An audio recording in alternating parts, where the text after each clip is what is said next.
आमे गोटे ओडिशार एक बरपुत्र को हजई देचु जहाँकर आज 100तम शतवार्षिकी उत्सव पालन हो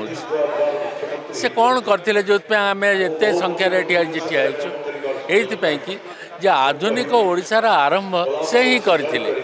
एमिति करथिले जे ता पूर्वरु कौन सी सरकार 5 वर्ष रही पार ना 2 वर्ष 2.5 वर्ष 3 वर्ष भांगी जाऊला किंतु से दीर्घ 9 वर्ष काल एकाधिक्रमे रखई देते कि से कहले मत गोटे गढ़ा अच्छे ओडिशा मत गढ़ा दि आ लोक मैंने गढ़ा देले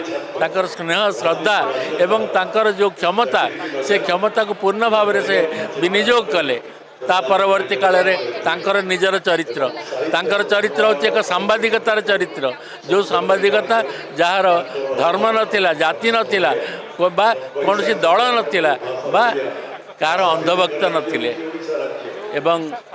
साहित्य से जहाँ ग्रंथ लिखि जाइछन्ति से ग्रंथ आमर ओडिया साहित्य प्रति एक विशाल भंडार होकर रहिबो ताकू देखिबा दरकार ताकू जानिबा दरकार जानकी पट्टनायकर गोटे मुह नुह तांकर गोटे परिचय नुह तांकर शह शह परिचय मु एमती गोटे भाषा रे केमती कहबी।